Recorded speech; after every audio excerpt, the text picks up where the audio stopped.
ওকে, দেখো lab actually যে optional choose করার দায়িত্ব হচ্ছে স্টুডেন্টদের, কিন্তু সব কলেজে সাফিসিয়েন্ট টিচার না থাকার জন্য কলেজ থেকেই সাবজেক্ট চুজ করে দেয়।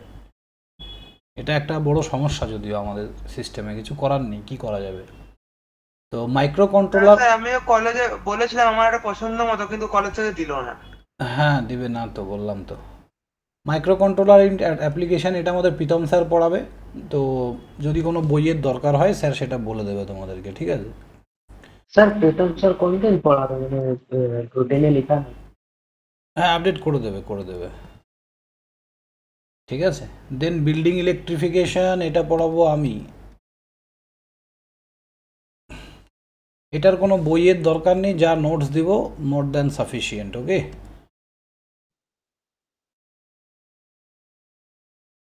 কিছু দরকার নেই। এটা বিল্ডিং ইলেকট্রিফিকেশানে মেনলি কি পড়বো বলো তো আমরা, মানে ধরো তোমরা চাকরি না পেলে কারো বাড়ি ওয়্যারিং করতে পারবে, বুঝতে পারলে। স্যার বলেই মানে দিচ্ছে চাকরি পাবো স্যার না। ব্যাকআপ, মানে backup plan. Backup plan, backup plan দিয়ে দিয়েছে।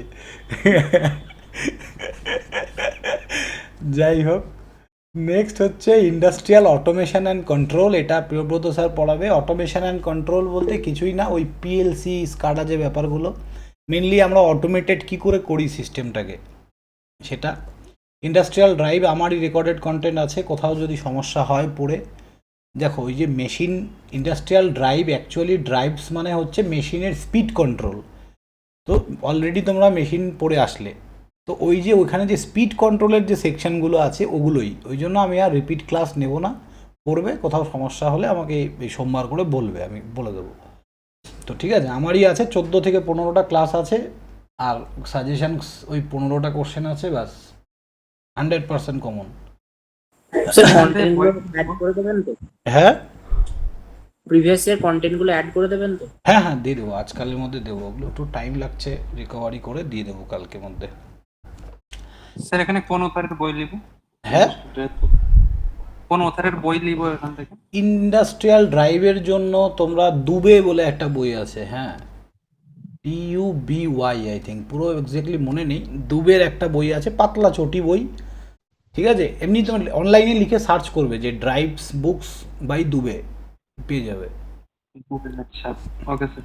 ঠিক আছে। একদম চটি একটা বই, ওই বইটা, এবার বইটার মধ্যে না সব ডিটেলসে নেই, তো ওই জন্য আমি বইটা বলি। কিছুটা পাবে বইটার মধ্যে, এমনি ভালো বই, আমিও ওটাই ফলো করি।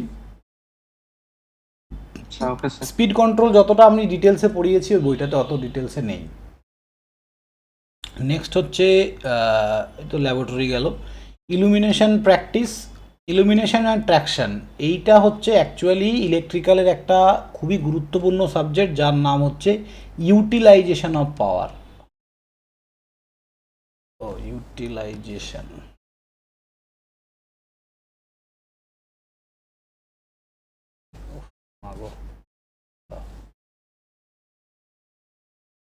ZATION, utilization of power. এবার এই যে সাবজেক্টটা আছে, এই সাবজেক্টটা আমরা কোথায় পাবো?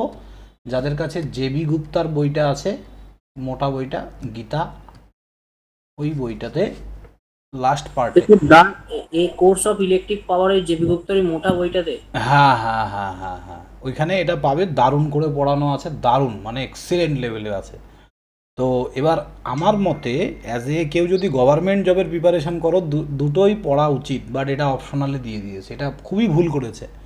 তার কারণ গভর্নমেন্ট জবের জন্য খুবই ইম্পর্ট্যান্ট এই দুটো পার্টি, ইলুমিনেশন অ্যান্ড ট্র্যাকশন। ইলুমিনেশনে আমরা মেনলি পড়বো, এই বিল্ডিং ইলেকট্রিফিকেশনেও কিছুটা ইলুমিনেশন পার্ট আছে, একটা ইউনিট। তো এই ইলুমিনেশন পার্টে আমরা মেনলি যেটা ডিল করব সেটা হচ্ছে এই লাইট নিয়ে, লাইট, ঠিক আছে। মানে ইলুমিনেশন কি, তারপরে লুমেন্স কি, তারপরে লাইটের ক্যান্ডেল পাওয়ার কি, এই বিভিন্ন ধরনের লাইট সম্বন্ধে যত কিছু হতে পারে। তো এই ইলুমিনেশনের ওপরেই প্রিয়ব্রত স্যারের তোমার এমটেক করা যাদবপুর থেকে, তো উনি পড়াবে এটা। ট্র্যাকশন পড়াবে হচ্ছে শরণ স্যার। ট্র্যাকশানে মেনলি যেটা ডিল হবে সেটা হচ্ছে ট্রেন সিস্টেম নিয়ে, পুরো ট্রেনের যে সিস্টেম, ট্রেনে কী ধরনের সাপ্লাই ইউজ করি, কি মোটর ইউজ করি, পুরো ট্রেন সিস্টেমটা এখান থেকে তোমরা জানতে পারবে। ইলেকট্রিক ট্রেন বা ডিজেল ট্রেন, সব রকম ট্রেনেরই সিস্টেম পুরো এখান থেকে জানতে পারবে, ইলেকট্রিক ট্র্যাকশন থেকে। আর সোলার পাওয়ার মানে তো বুঝতেই পারছো, সোলারের ওপর। তো কলেজ থেকে যদি প্রেফারেন্স দেয় এই দুটোর মধ্যে একটা নেওয়ার চেষ্টা করবে, ভালো সাবজেক্ট, নলেজটা দরকার পড়বে ইন ফিউচারে। সোলারও ভালো, খারাপ কিছুই নয়, তিনটেই ভালো সাবজেক্ট। স্যার সোলারটা কে নেবেন কোন সে? ওই ইয়েই নেবে, তোমাদের প্রিয়ব্রত স্যারই নেবে। স্যার ট্র্যাকশন আর ইলুমিনেশন দুটোই জেবি গুপ্তার লাস্টে পেয়ে যাবো। হ্যাঁ, জেবি গুপ্তার লাস্টে পেয়ে যাবে, ঠিক আছে, লাস্ট পার্টে। এবার ট্র্যাকশন ইলুমিনেশনের আমার কিছু ক্লাস আছে, মোটামুটি 7-8 ঘন্টার করে ক্লাস আছে, চাইলে দেখতে পারো। একটা বেসিক কনসেপ্ট খুব সুন্দর ক্লিয়ার হয়ে যাবে, তারপর বাকি স্যারদেরটা পড়তে পারবে, ঠিক আছে, অসুবিধা হবে না। তো চাপ নেই, বিল্ডিং ইলেকট্রিফিকেশান, মাইক্রো কন্ট্রোলার, এই দুটো মেন সাবজেক্ট। এবার এখান থেকে যে কোনো একটা, ইন্ডাস্ট্রিয়াল অটোমেশন কন্ট্রোল আর ইন্ডাস্ট্রিয়াল ড্রাইভস যে কোনো একটা, আর এই তিনটের থেকে যে কোনো একটা, ব্যাস 4টে সাবজেক্ট। স্যার বলো। বলছি স্যার ফিফথ সেমটা ইজি তো স্যার ফোর্থ সেমের থেকে? অনেক ইজি তো, এই তো বিল্ডিং ইলেকট্রিফিকেশান কি আছে জানো, ইন্ডিয়া ইলেকট্রিসিটি রুলস, যেমন দেখো না, আমি সিলেবাসটা দেখাই, চাপের কিচ্ছু নেই। অ্যাকচুয়ালি স্যার ফোর্থ সেমটাও ইজি ছিল, বাট টাইম পাওয়া যায় না, ওটা অন্য ব্যাপার, কিন্তু ইজি হ্যাঁ। ছিল স্যার, অনেক ইজি ছিল। ওটাই দেখো, তোমার এইখানে ইন্ডিয়ান ইলেকট্রিসিটি রুলসেই পুরো একটা ইউনিট, তারপরে সুইচ কি, হোল্ডার কি, সকেট কি, এইসব, ঠিক আছে। তারপরে আন্ডারগ্রাউন্ড কেবেল, মোটামুটি তোমরা অনেক জিনিস জানো, অনেকগুলো আগে অনেক কিছু পড়েও এসছো, এই পাওয়ার সিস্টেমে পড়েছো। তারপরে যে ইলুমিনেশনের যে পার্টটা, মানে আমাদের রেসিডেন্সিয়াল ইনস্টলেশন, মানে আমাদের বাড়িতে যে আমরা লাইট লাগাই, তো সেই সম্বন্ধে বিস্তারিত আমরা এখানে পড়াশুনো করব। তারপরে ওয়্যারিং মেথড, এই যে তার দিয়ে ওয়্যারিং করি, ওয়্যারিং নিয়ে পড়াশুনো করব এখানে, কী ধরনের ওয়্যারিং হয়, কত ধরনের ওয়্যারিং আছে, সব কিছু, ঠিক আছে। তারপরে রেসিডেন্সিয়াল বিল্ডিং ইলেকট্রিফিকেশান, একটা বিল্ডিংয়ে ইলেকট্রিফিকেশানের জন্য কতগুলো পয়েন্ট করতে হবে, কত কিসের তার লাগবে, কত লোডের জন্য কি লাগবে, তার একটা ক্যালকুলেশন এখানে শিখব। প্রোটেকশন অফ ইলেকট্রিক্যাল ইনস্টলেশন, যে ইনস্টলেশনগুলো আছে সেগুলো কি করে প্রোটেক্ট করবো। এই ইউনিট 5টায় একটা দুটো ম্যাথ আছে, ব্যাস দুটো ম্যাথই আসে তোমাদের পরীক্ষায়, ঠিক আছে। তো করলেও পাস করবে, না করলেও ভালো নম্বরে পাস করবে। 90% থিওরি, 10% ম্যাথ এই সাবজেক্টে, আর বাকি কোনো সাবজেক্টে ম্যাথামেটিক্স নেই বললেই চলে। ট্র্যাকশনেও সেরকম কিছু নেই, টুকটাক একটা দুটো ছোটো ছোটো মানে ফর্মুলা দিয়ে ম্যাথ, ইলুমিনেশনেও তাই, ওই ছোটো ছোটো ফর্মুলা দিয়ে ম্যাথ, ওরকম বড় বড় কোনো ম্যাথস নেই, ঠিক আছে। তো চাপের নেই, মানে এই সেমিস্টারটা চাপের নয় একদম। বলো। স্যার মাইক্রো প্রসেসরটা তাহলে মানে কেমন? এইটা কিন্তু ভালো করে পড়তে হবে, এটা চাপ আছে, হ্যাঁ, মাইক্রো কন্ট্রোলার অ্যান্ড অ্যাপ্লিকেশন। ওটা প্রথমবার আছে একদম। হ্যাঁ, এটা তো আমিও জানি না, এটা আমাদের সময় আমি খালি যা হোক কোনো রকম পাস করেছিলাম, বুঝতে পারতাম না কিছু। স্যার এটা জিনিসটা কি, মানে মাইক্রো কন্ট্রোলারটা কি বেসিস বুঝতে পারছি না। মাইক্রো কন্ট্রোলার মানে ওই যে আমরা যে বিভিন্ন ধরনের র্যাম রম চিপগুলো ইউজ করি না, আইসিগুলো, আইসি যে ইউজ করি, আরে আমরা যে আইসিগুলো ইউজ করি, আইসি, এবার এই আইসিগুলো দেখবে এরকম অনেকগুলো করে পিন থাকে, দেখেছো পিন হ্যাঁ থাকে স্যার না? দেখেছি, এগুলোই মাইক্রো কন্ট্রোলার। এবার এগুলো একদম ইনিশিয়াল স্টেজে কিভাবে এই আইসিটা ডিজাইন হয়েছে সেটাই। স্যার অ্যাকচুয়ালি মেনলি সাবজেক্ট এটা ইলেকট্রনিক্স। ইলেকট্রনিক্সের, এই জন্য আমাদের গেটে ছিল না বলে আমি অত গুরুত্ব দিয়ে আমি নিজে পড়িনি তখন। ইলেকট্রিক্যাল, আমার তো ইলেকট্রিক্যাল, আমার তো ডিপ্লোমা নয়, আমি ডাইরেক্ট বিটেক করেছি। এবার আমি পুরোপুরি গেট ওরিয়েন্টেড পড়তাম, যেগুলো সাবজেক্ট গেটে আছে ওগুলো ভালো করে পড়েছি, যেগুলো নেই ওগুলো শুধু পাস করেছি, ব্যাস হচ্ছে ব্যাপার। ঠিক আছে, চলো স্টার্ট করা যাক। ফার্স্ট হচ্ছে Indian electricity rules, unit 1।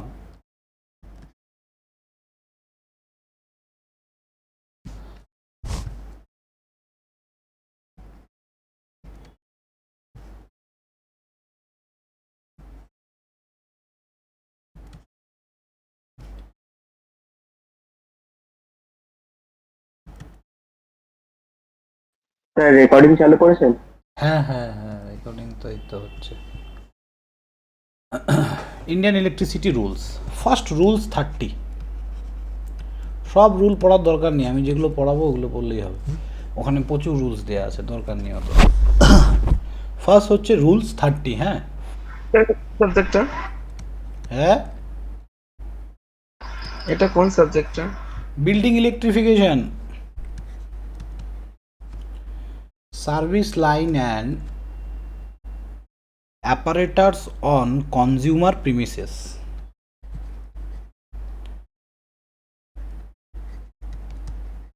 Apparatus on consumer premises.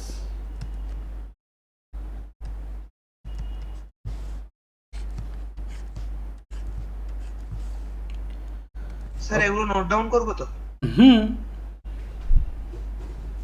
আমি এইভাবেই পড়াবো লিখে লিখে।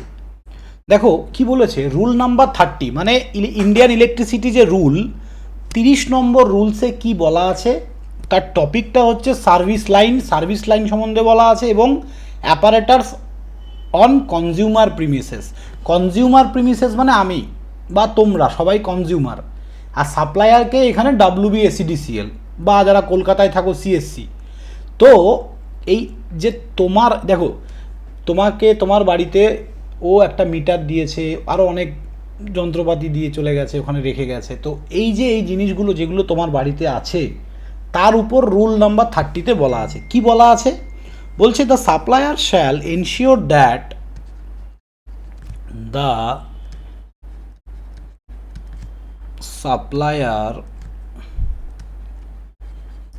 shall ensure that all electric supply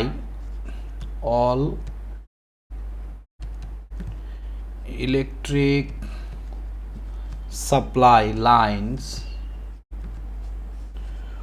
wires, fittings,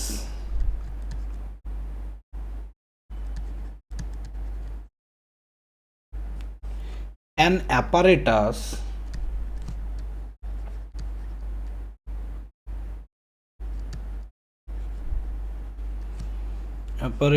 belong to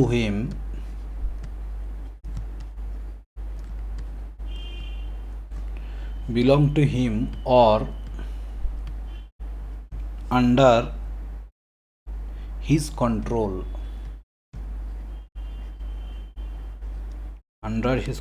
which are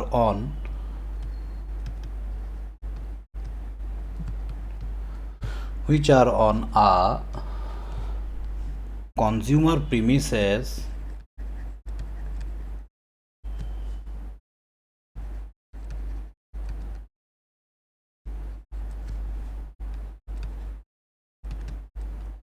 are in a condition and in all respects, লিখে নাও তারপর বোঝাচ্ছি, and in all respects fit for supplying energy,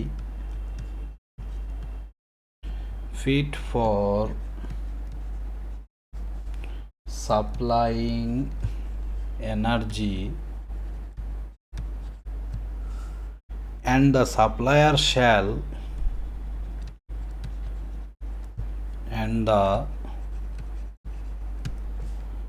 supplier shall take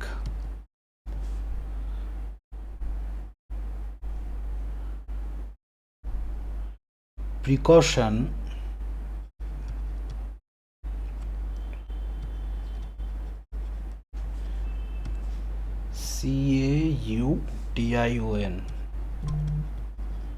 precautions to avoid danger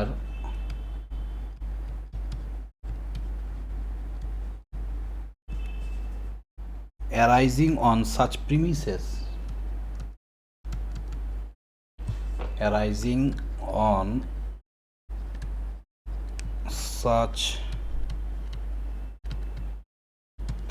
তাহলে কি লিখেছি এটা দেখো ভালো করে কি বলতে চেয়েছে।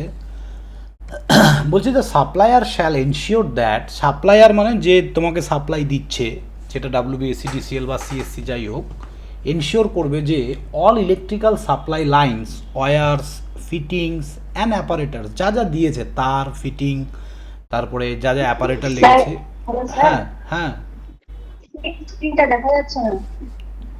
আরে ওটা তোমার নেটের সমস্যা, আরেকবার জয়েন করো। Apparatus belong to him or under his control. Okay, তার মানে সাপ্লায়ারকে দেখো কি বলছে, the supplier shall ensure that all electrical supply lines, wire, fittings and apparatus belong to whom or under his control. তোমার বাড়িতে লাগিয়ে যাচ্ছে, বাট সেটা পুরোপুরি কার কন্ট্রোলে থাকবে, যে সাপ্লাই দিচ্ছে তার কন্ট্রোলে। Which are on a consumer premises are in a condition and in all respect to fit for supplying energy and supplier shall take precaution to avoid danger arising on such premises. যে জায়গাটায় ওটা লাগানো থাকবে, যে consumer আছে তাকে ensure করতে হবে যে হ্যাঁ ওই জায়গাটায় আমি যাব না, বা ওটা আমার একটা সাইডের দিকে, দেখবে ওটা সবসময় সিঁড়ির ঘরের নিচে বা কেউ বাইরের দিকে লাগায়, ঠিক আছে? তো এইটাই হচ্ছে কারণ। তাহলে আমি যদি জিনিসটা এতটা তো আমাদের মনে থাকবে না, আমাদেরকে কি মনে রাখতে হবে, 30 নম্বর রুলসে বলা আছে যে সাপ্লায়ারকে এনশিওর করতে হবে যে তোমার লাইন্স, ওয়্যার, ফিটিংস, অ্যাপারেটার্স সব কিছু যেন তার কন্ট্রোলে থাকে, এবং যে কনজিউমার আছে তাকে এনশিওর করতে হবে যাতে তার কোনো ক্ষতি না হয় সেটা লক্ষ্য রাখতে হবে। ব্যাস এইটুকু নিজের ভাষায় লিখে দেবে, হয়ে গেল। ঠিক আছে, যে কোনো জিনিস বুঝে নাও, লিখবে নিজের ভাষায়, মনে রাখতে গেলে গেল। স্যার তাহলে সে ল পড়ার মতো হয়ে যাচ্ছে, রুল নাম্বার 30 অ্যাক্ট অনুসারে কি হবে? হ্যাঁ, এটা তো ইলেকট্রিসিটি রুলই তো পড়ছি, লই তো পড়ছি আমরা। চলো দেখো, দেন হচ্ছে ইন্ডিয়ার জন্য, বাইরের জন্য কি হবে, আলাদা হবে? হ্যাঁ সেটা ইন্ডিয়ার জন্য আছে এটা রুলটা, যদি ইন্ডিয়ার বাইরে হয় তাহলে সেটা আলাদা হবে এটা। হ্যাঁ নিশ্চয়ই আলাদা হবে, নিশ্চয়ই আলাদা হবে। Consumers cut out on consumers premises.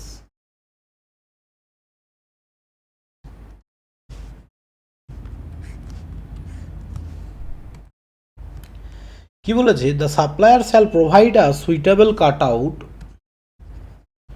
The supplier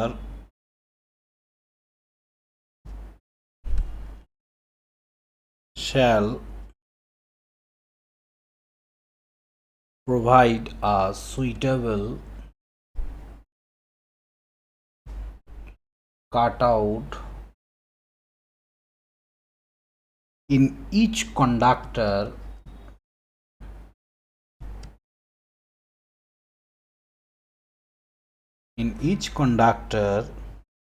of energy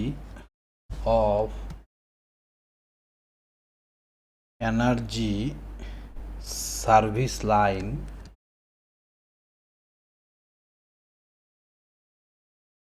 other than an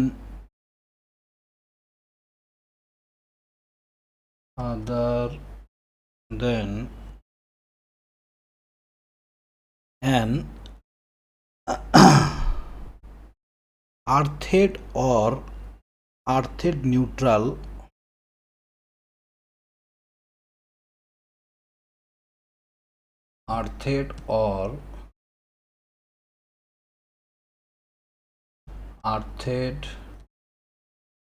neutral conductor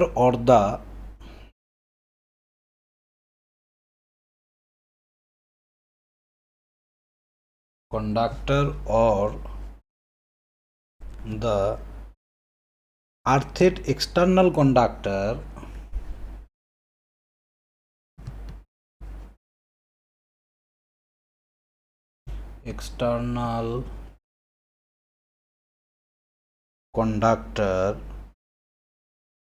of a concentric cable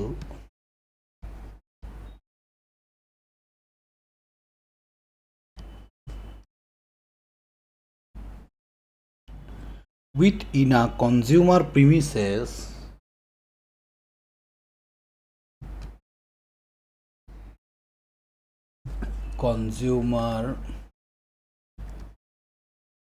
premises in an accessible position, in an accessible position. Okay, দেখো কি বলেছে, বলছে the supplier shall provide a suitable cut out in each conductor. যতগুলো conductor তোমাকে provide করা হবে প্রত্যেকটার যেন সুইটেবল কাট আউট থাকে, কোনো ইমার্জেন্সি কন্ডিশনে যেন কাট আউট করা যায়, সেটা সাপ্লায়ারকে দিতে হবে। Of a energy service line other than an earthed, যে সার্ভিস লাইন মানে মেন যে কানেকশানটা আসছে আমাদের বাড়িতে, ধরো পোলের থেকে যে কানেকশানটা বাড়িতে আসছে সেখানে একটা সুইটেবল কাট আউট থাকবে। Earthed or earthed neutral conductor or earthed external conductor of concentric cable, তার মানে যে আর্থিং হবে সেটারও একটা সুইটেবল কাট আউট দিতে হবে। উইথিন আ কনজিউমার প্রিমিসেস, সেটা কনজিউমার প্রিমিসেসের মধ্যে হবে, মানে তোমার বাড়ির মধ্যে সেটাকে রাখতে হবে।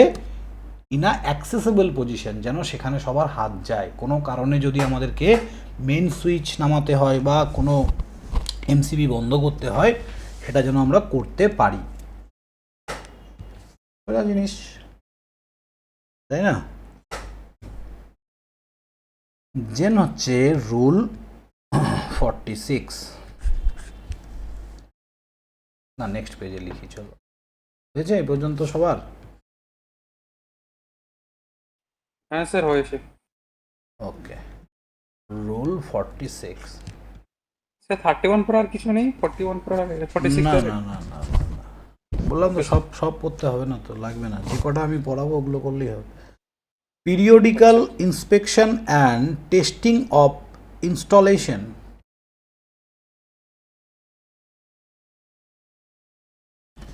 Periodical inspection and testing of installation, testing of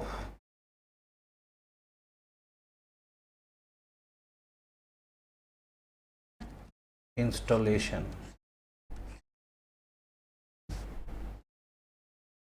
When an installation is, लिखो, when an installation is already connected to the supply, already connected to the supply system of the supplier,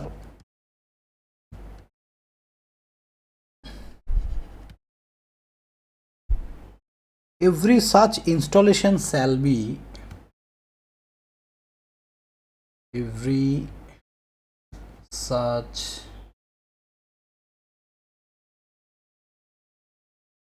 installation shall be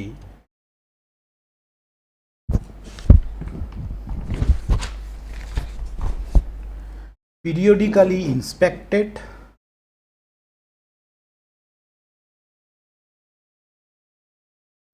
periodically inspected and tested,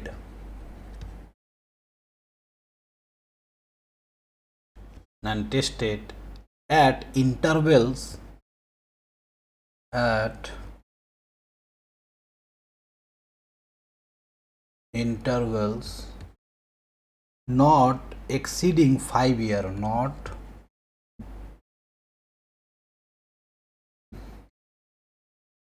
exceeding 5 years, either by a inspector or any officers, either by a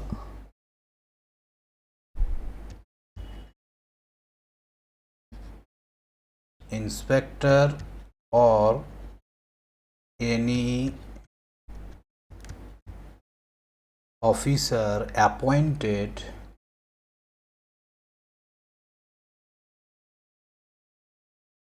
to assist the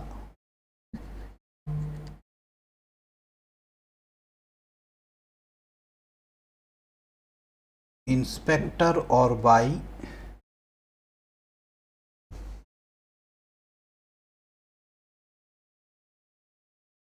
inspector or by the supplier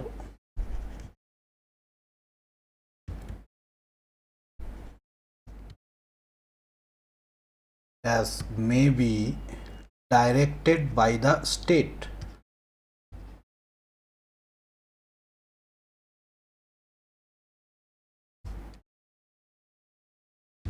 তাহলে এখানে কি বলতে চেয়েছে দেখো ভালো করে, বলছে when an installation is already connected to the supply system of the supplier, যখন আমাদের সাপ্লায়ারের দ্বারা সাপ্লাইটা কানেকশন করা হয়ে যায়, every such installation shall be periodically inspected and tested at the interval not exceeding 5 year. After connection যতগুলো connection হয় সেগুলো periodically checking করার দায়িত্ব। এই চেকিংটা যেন 5 বছর পেরিয়ে না যায়, 5 বছরের মধ্যে একবার চেক করতে হবে।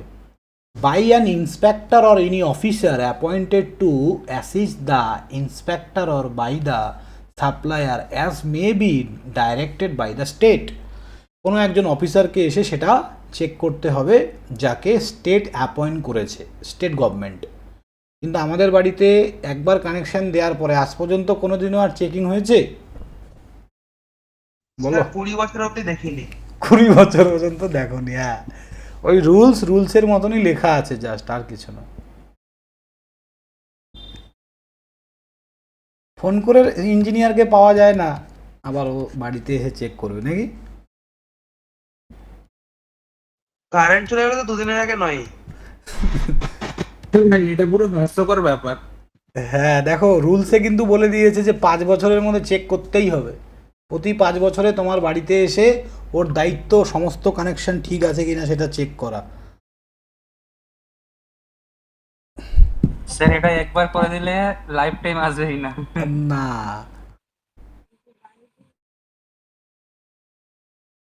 চলো testing of consumer installation.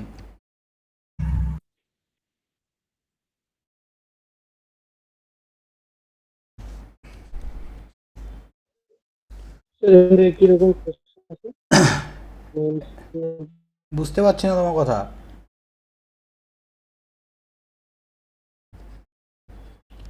Upon receipt of an application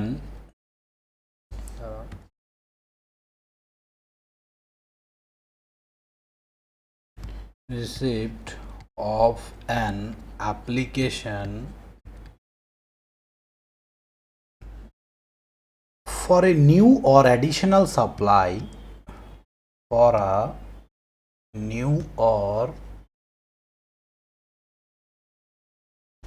additional supply of energy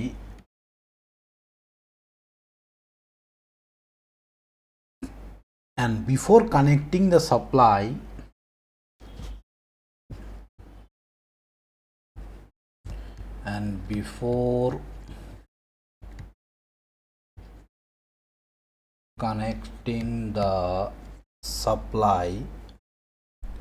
or reconnecting the same or reconnecting the same after a period of 6 months, after a period of 6 months, the supplier shall inspect the supplier shall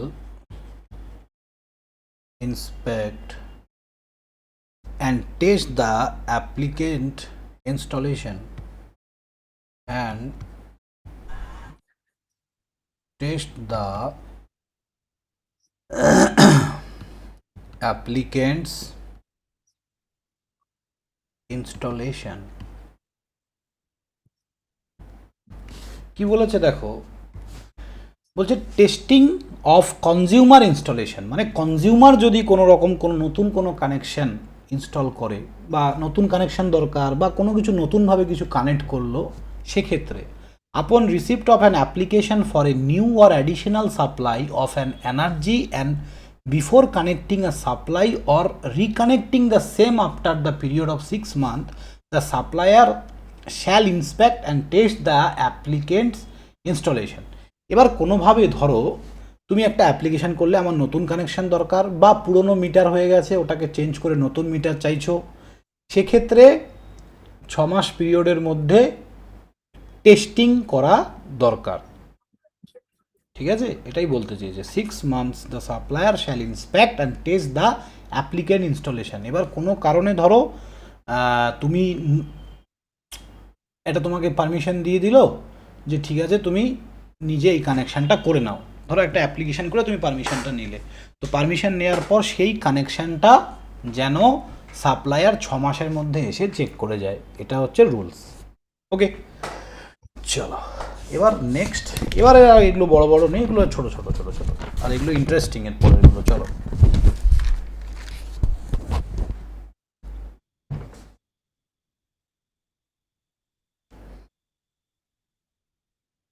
rule number 55। Sir একবার হুম একবার আগের পেজটা দেখান।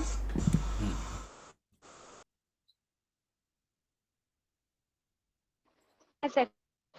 ওকে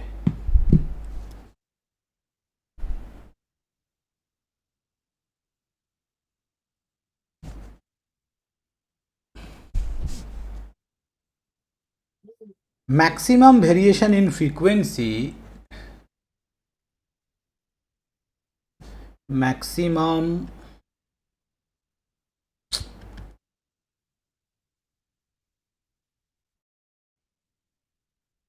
variation in frequency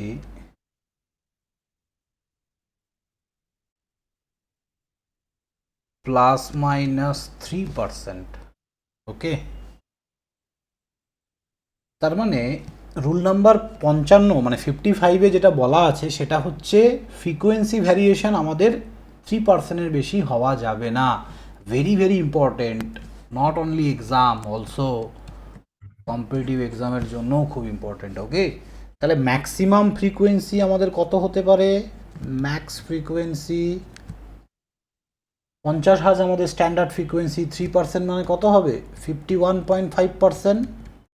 এবং minimum frequency হতে পারে 48.5%। এর কম বেশি হওয়া যাবে না, তাহলেই কিন্তু অ্যাপ্লায়েন্স নষ্ট হয়ে যাবে। আমাদের বাড়ির যে অ্যাপ্লায়েন্স এর থেকে বেশি ফ্রিকোয়েন্সি ফ্ল্যাকচুয়েশন হলে সহ্য করতে পারবে না। ঠিক আছে, এরপরে রুল 54। স্যার কিন্তু ফ্রিকোয়েন্সিটা বাড়বেই করে, ফ্রিকোয়েন্সি তো স্ট্যান্ডার্ড মানে 50 হার্টজই তো আছে। আরে আমাদের বাড়িতে যে ভোল্টেজ আছে, ভোল্টেজ কি ফিক্স থাকে? 230 ভ্যারিয়েশন হয় না একটু হলেও? না তো ওটা ভেরিয়েশন, ফ্রিকোয়েন্সিও ওরকম ভ্যারিয়েশন হয়তো। ফ্রিকোয়েন্সি কিসের ওপর ডিপেন্ড করছে দেখো, NS ইকুয়ালস টু 120 F/P, তাহলে F equals to NS into P by 120। এবার যত স্পিডে তুমি এটাকে 3000 RPM এ ঘোরাতে হবে, সাপোজ RPM যদি পোল সংখ্যা 2 হয় তাহলে 3000 RPM এ ঘোরালে তবে আমি এখানে 50 হার্জ ফ্রিকোয়েন্সি পাবো। এবার এটা তো এই যে ঝর্ণার জল পড়ছে, এখানে তোমার ইয়ে লাগানো আছে টারবাইনের ব্লেড, পাহাড় থেকে জল পড়ছে, হাইড্রাল পাওয়ার প্ল্যান্ট।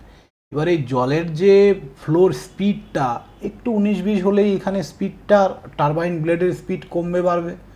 কখনো ধরো 3000 হলো, কখনো 1-2 RPM বেশিও হতে পারে, কখনো একটু কমও হতে পারে। তাহলে এই যে জলের স্পিডের ওপর ডিপেন্ড করেই তো তোমার ফ্রিকোয়েন্সি ডিসাইড হচ্ছে, কথাটা বুঝতে পারলে? এই টারবাইন ব্লেডটাকে 3000 আরপিএমে যদি ঘোরাও তবেই তোমার ফ্রিকোয়েন্সি আসবে 50 আচ্ছা। Hertz.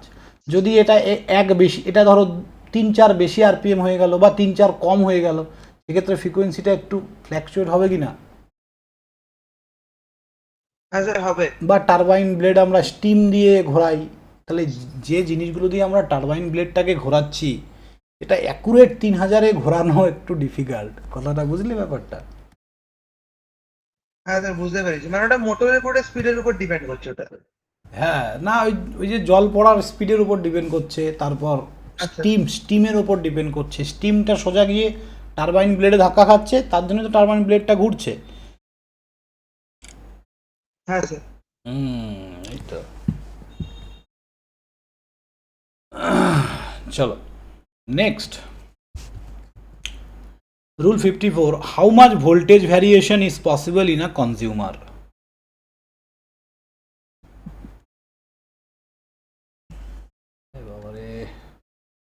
How much voltage variation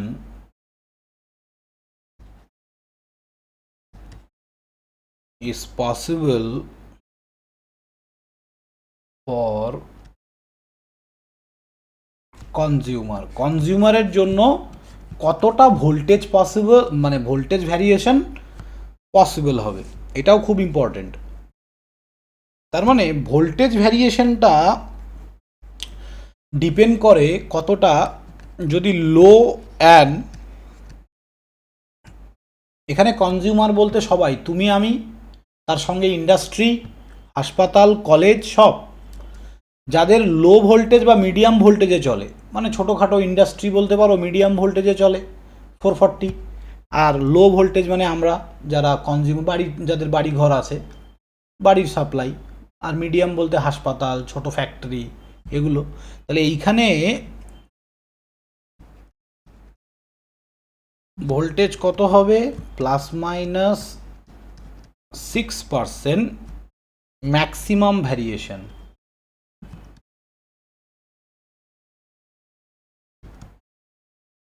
okay,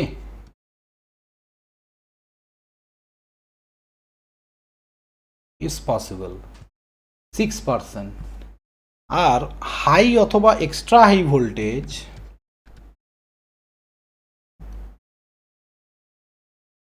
extra high ভোল্টেজের ক্ষেত্রে maximum 12.5% variation possible. Okay,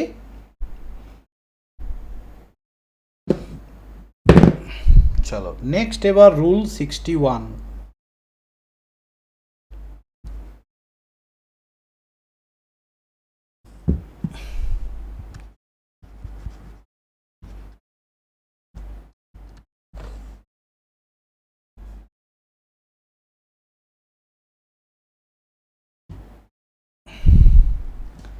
Rule 61, connection with earth.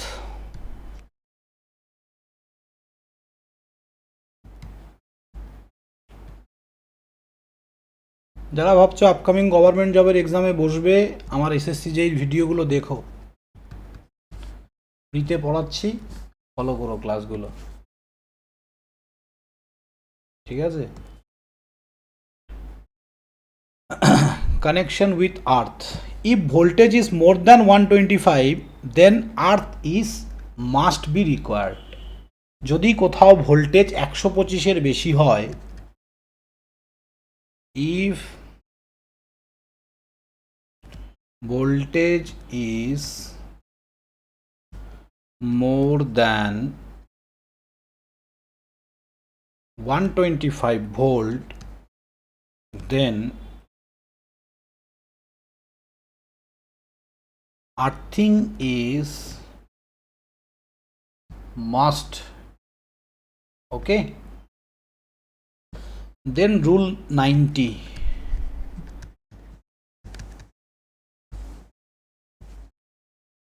all the metallic body should be efficiently earthed. All the metallic body should be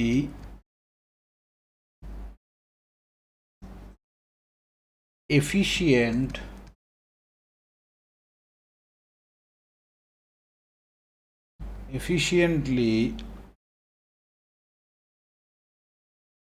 earthed. সমস্ত metallic বডিকে earthing এর সঙ্গে connect করতেই হবে।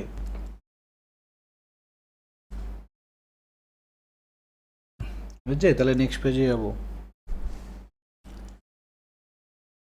হ্যাঁ sir হয়ে গেছে। কত হলো রুল এখানে? 90। রুল 35।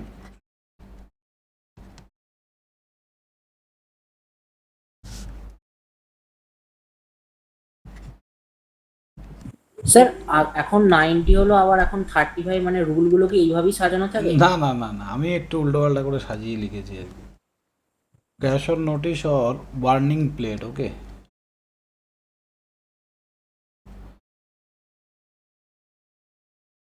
ওয়ার্নিং প্লেট কোথায় দেখেছো এটা? 11,000 কেবির যে ট্রান্সফর্মার থাকে ওখানে থাকে। হ্যাঁ, ডেঞ্জার বলে লেখা থাকে না, একদম। If voltage is more than 400 volt, if voltage is more than 400 volt, then warning plate is must. Then warning plate is must there. সেখানে ওয়ার্নিং প্লেট থাকতে হবে।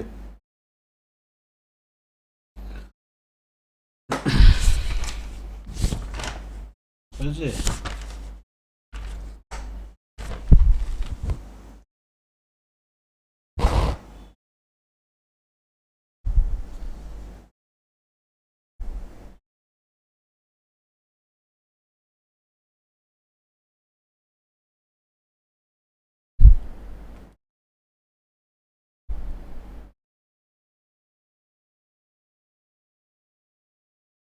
এখানে বলছে এই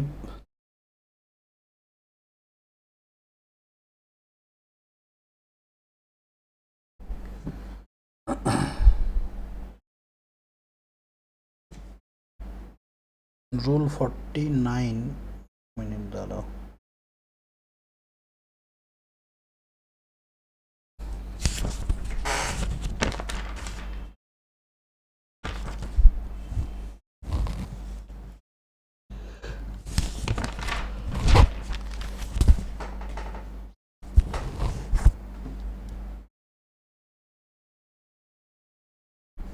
ওকে, রুল 86 লেখো।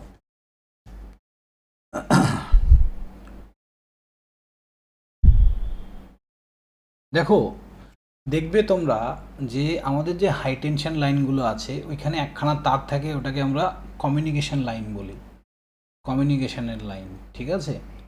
ওই কমিউনিকেশন লাইনও কিন্তু ওখানে থাকে। ওটা কিসের বলো তো, কেউ জানো?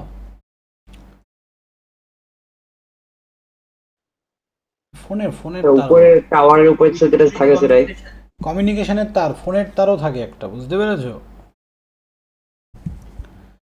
তো এখন তো ধরো সব টাওয়ার হয়ে গেছে, আগেকার দিনে ল্যান্ড কানেকশন ছিল যেগুলো, তো তার জন্য তো কমিউনিকেশন তার লাগবে। তো এটার জন্য একটা রুলস করা আছে।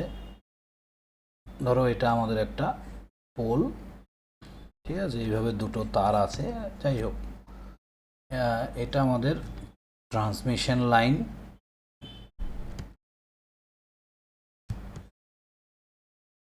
আর এটা আমাদের communication line.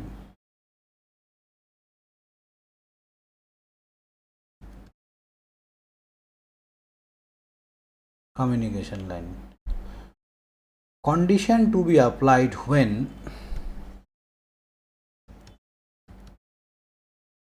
condition to be applied when transmission line and communication line are on same support. applied when transmission line and communication line are on same support, are on same support. যদি যে টাওয়ারের মধ্যে দিয়ে transmission line যাচ্ছে সেখানে যদি communication line যায়, সেখানে আমাদের কিছু কন্ডিশন অ্যাপ্লাই থাকে। এই কন্ডিশনটা আমার লেখা নেই, আমি নেক্সট ক্লাসে বলে দেবো, ঠিক আছে? নেক্সট হচ্ছে, একটু জায়গা রাখবে, দুটো লাইন লেখার মতো।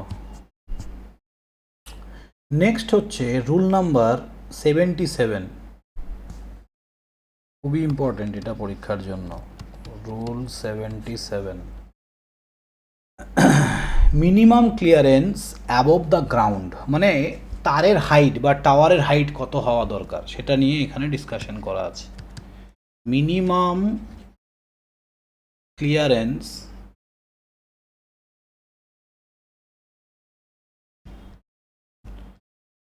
Above the ground.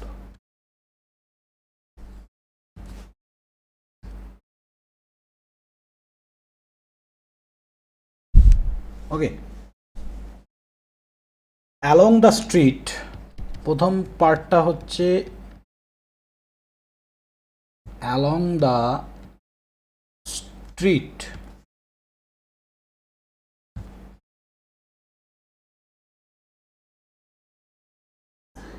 Along the street আর অ্যাক্রস দ্য স্ট্রিট, এই দুটোর মধ্যে তফাৎ কি বলো তো দেখি?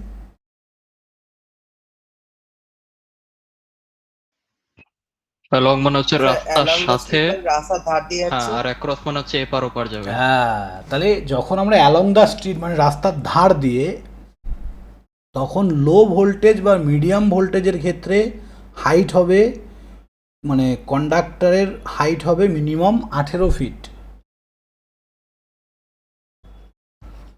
লো অ্যান্ড মিডিয়াম ভোল্টেজের জন্য কন্ডাক্টর হাইট হবে 18 ফিট, আর হাই ভোল্টেজ এবং এক্সট্রা হাই এর জন্য এটা হবে 19 ফিট। ওকে, আর 2 number across the street,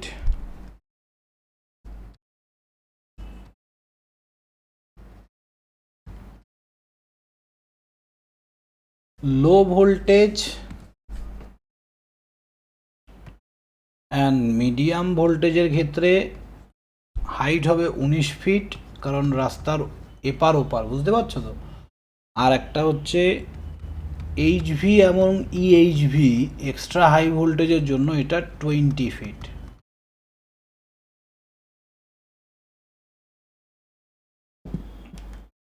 okay, next rule হচ্ছে 79,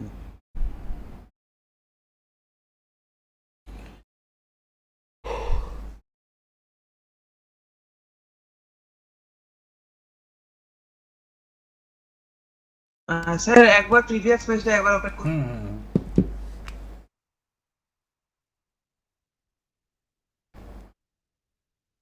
হ্যাঁ স্যার, হয়ে গেছে? হ্যাঁ স্যার। ওকে, চলো দেখো। Rule 79, minimum distance of conductor above the roof.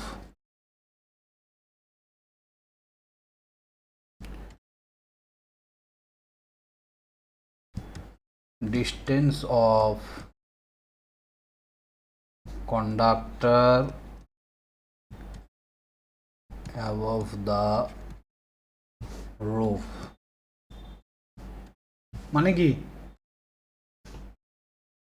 বলো, কি বলতে চাইছে? স্যার বাড়ির উপর দিয়ে যখন কন্ডাক্টর যায় মানে অ্যাক্রস স্ট্রিটে, তখন কাছে কতটা ডিস্টেন্সের দরকার হবে সেটাই স্যার।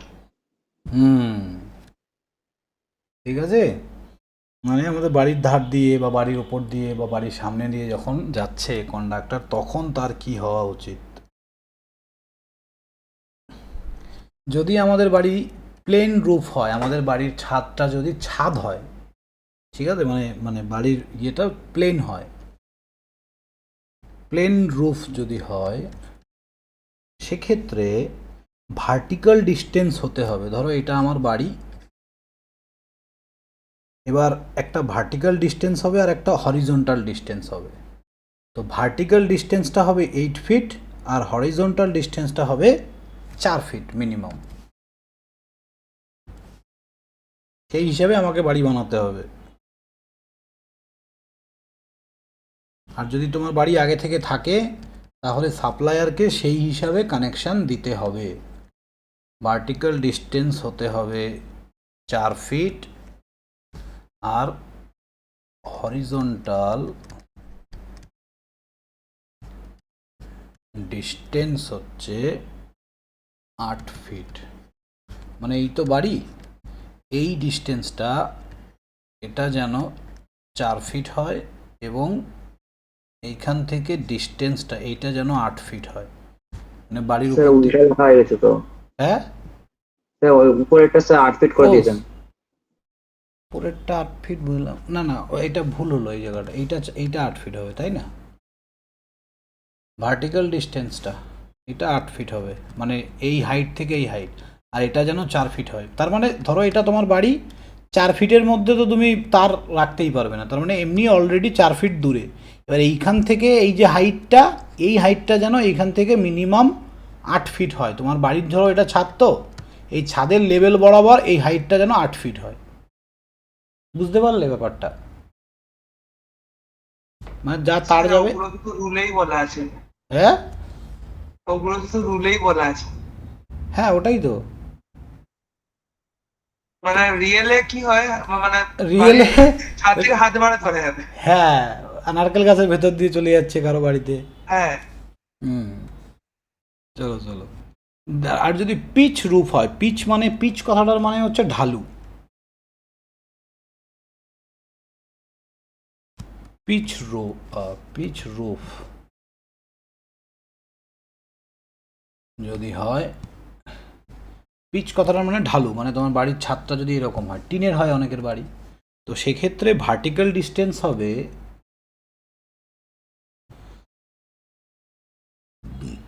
9 ফিট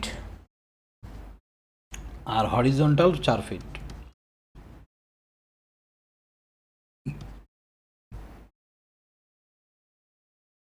ওকে, এই হচ্ছে ব্যাপার। আজকে থাক এই পর্যন্ত। নেক্সট দিন আমাদের মোটামুটি রুলসটা শেষ হয়ে যাবে। প্রথম ইউনিটের 50% কাল, মানে নেক্সট ক্লাসেই শেষ হয়ে যাবে। তো স্যার রুলস কতগুলো হবে সব মিলিয়ে? আর 5-7টা লেখাবো, ঠিক আছে? এগুলো থেকে সব শর্ট কোশ্চেন আসবে, বড় কোশ্চেন কিছু আছে না এখান থেকে। হ্যাঁ, ওকে, থ্যাংক ইউ স্টুডেন্ট। ক্লাসটা কি ইউটিউবে থাকবে না? না না, এমনি আপলোড হয়ে যাবে ইউটিউবে, দেখি দিয়ে দেবো। আচ্ছা, বিপন স্যারকে বলবেন কবে কি ক্লাস নিতে।